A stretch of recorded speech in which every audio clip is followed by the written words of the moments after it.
ਲੋ ਜੀ ਕੈਸਰ ਭਾਈ, ਇੱਕ ਰਾਤ ਦਾ ਜਾਗਣਾ ਬਹੁਤ ਔਖਾ।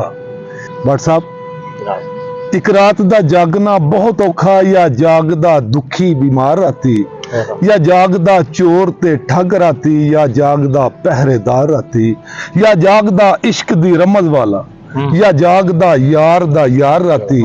ਵਾਰਿਸ ਸ਼ਾਹ ਮੀਆਂ ਸਭ ਸੌ ਜਾਂਦੇ, ਬਸ ਜਾਗਦਾ ਏ ਪਰਵਰदिगार ਰਾਤੀ। ਰਾਣਾ ਕੈਸਰ ਭਾਈ, ਨਾ ਕਰ ਬੰਦਿਆ ਮੇਰੀ ਮੇਰੀ। ਅਵੈਸ ਭਾਈ, ਨਾ ਕਰ ਬੰਦਿਆ ਮੇਰੀ ਮੇਰੀ, ਨਾ ਤੇਰੀ ਨਾ ਮੇਰੀ। 4 ਦਿਨਾਂ ਦਾ ਮੇਲਾ ਦੁਨੀਆ, ਫਿਰ ਮਿੱਟੀ ਦੀ ਢੇਰੀ। ਮਿੱਟੀ ਦੇ ਖਿਡੌਣੇ ਵਾਂਗੂ ਬੰਦੇ ਦੀ ਕਹਾਣੀ ਹੈ, ਪਤਾ ਨਹੀਂ ਕਿਹੜੇ ਵੇਲੇ ਖੇਡ ਮੁੱਕ ਜਾਣੀ। ਭੱਟ ਸਾਹਿਬ, ਇਹ ਤਨ ਮੇਰਾ ਕੰਗੀ ਹੋਵੇ, ਇਹ ਤਨ ਮੇਰਾ ਕੰਗੀ ਹੋਵੇ, ਮੈਂ ਜ਼ੁਲਫ ਮਹਿਬੂਬ ਦੀ ਵਾਵਾਂ।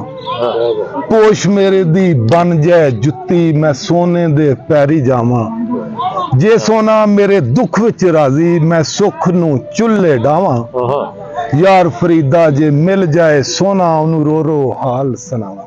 ਵਾਹ ਕੀ ਬਾਤ, ਜ਼ਬਰਦਸਤ।